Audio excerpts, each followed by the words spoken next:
This is the most important step to having a great conversation with your partner about something that was hurtful.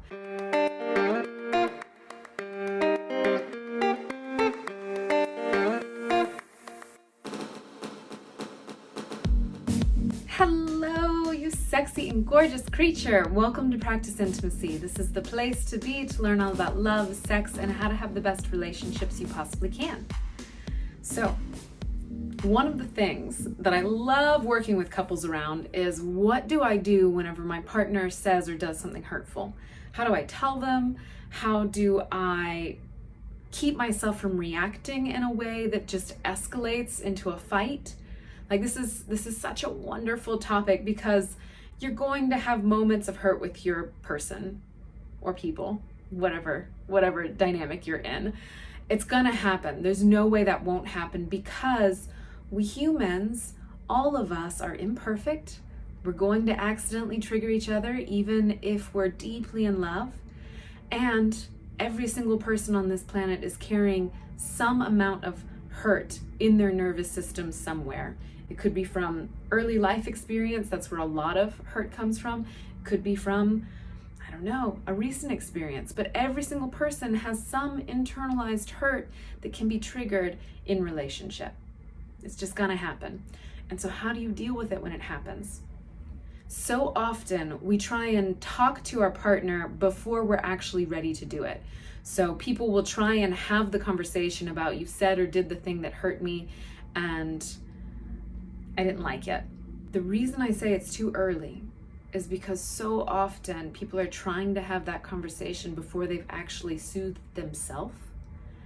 And if you learn how to take care of yourself first, to really calm your nervous system down, then whenever you go to speak to your partner, there's no guarantee ever that it's going to go exactly how you hoped, but it's more likely to end positive if you calm yourself down first, because your nervous system is in a place of calm and safety. And if you were to approach your partner from a space of, I'm still upset, my nervous system, it's actually still in fight or flight mode, even if it's just like a slight dysregulation, it's going to be a different conversation than if you were calm. Not calm. Calm is the wrong word. You could be really, really angry at your partner about what they said or did, but be in safety in your nervous system. So actually calm, scratch that. It's safety. Is your nervous system in a space where you actually feel safe? And so we're going to talk about it. This is the most important step to having a great conversation with your partner about something that was hurtful. And I don't want you to skip it. So here's what it is. It is taking care of yourself first, preferably by looking at yourself with compassion in that moment whenever you felt hurt. Let me share with you the neuroscience, and then we'll get into a very short practice so that you can experience what this might be like. So the neuroscience is, when you are in compassion towards yourself or towards other, you are actually sending GABA, a calming neurochemical, throughout your brain. So you're flooding your subcortical area with calming neurotransmitters that say, be quiet, it's okay. Don't panic, it's okay. So compassion is going to give you an immediate experience of soothing. And I'm not saying that suddenly, because you're calm, your partner's going to act in a way that you like. No, I'm just saying that if you are in a more calm state, it's likely that you'll have a more positive interaction with them from there.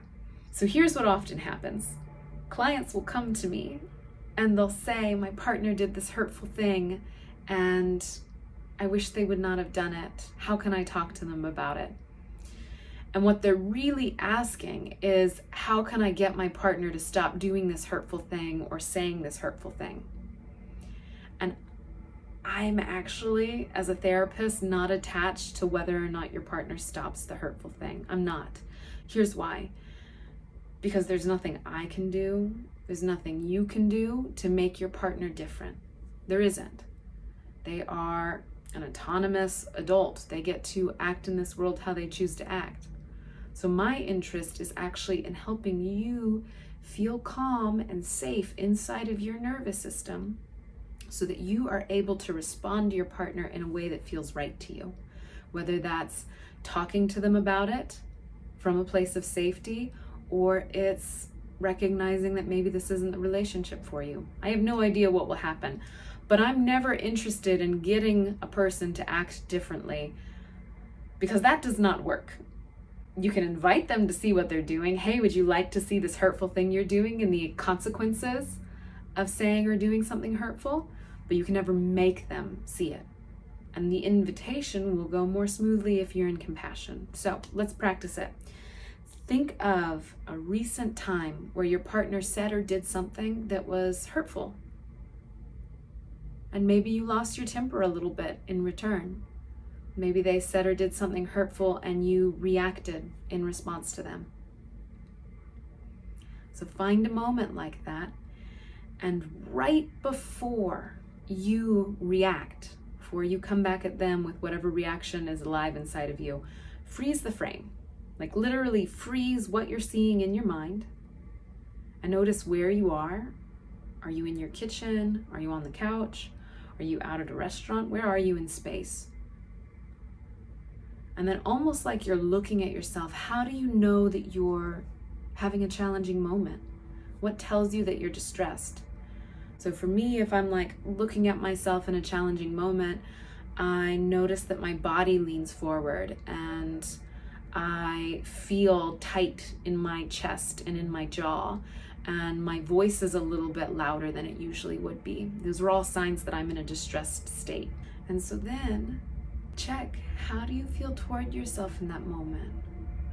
Does it make sense to you why you of the past is having a hard time? How do you feel toward that person? Is there some kindness and some empathy and even the compassion? Compassion to me feels like I care about the fact you're suffering because I care about you. And not trying to change the situation or anything like that, just offer them a little bit of the compassion. Like imagine going up behind yourself, putting a hand on the back of your heart and sending compassion. I care about the fact that you're having a hard time right now. Send that into yourself in that frozen frame and notice what happens. Do you feel a little calmer? Does your nervous system relax? From there, what you could do is possibly unfreeze the frame and see, if I felt like this, would I have reacted a little differently? Would I have walked away rather than engaging and calmed down before I came back? Would I have said something different in that moment? Just check and see. This is such an important skill, being able to offer yourself compassion. And you could start practicing this one of two ways. Either you could do this visualization that we just did, where you reflect on your day and maybe find moments whenever you were distressed and offer compassion to yourself in a like frozen memory. You could also do it in real time. Like if, I'm going to use this as an example right now in this moment. Like if I felt really anxious recording this video, I might imagine me behind me with my hands on my shoulders going, yeah, you're really nervous. I see you. I got you. I care. And that would help me in the moment. And so that's two ways you can practice this compassion activity. Let me give you a word of caution before we end. Your nervous system will know if it is fake compassion. If you're trying to make yourself compassionate when really you don't feel that way, your nervous system will know. So don't pretend. Instead, just keep seeing, can I be understanding? How would I feel towards a person in this situation if it wasn't me? Would I have more compassion then? Just keep trying to bring compassion online. If you're unable to do it, I understand it took me many years to do this. Keep practicing. Eventually, if you practice enough, you will get to the place where you can offer compassion. Because even trying is going to send some electricity and help myelinate the neural pathways that can do compassionate witnessing. Okay, this video got long. I'm going to stop there. I'm sending you tons of love. Remember to leave me comments, like this video, subscribe to Practice Intimacy for more tips and tools about sex and love, and I'll see you next time.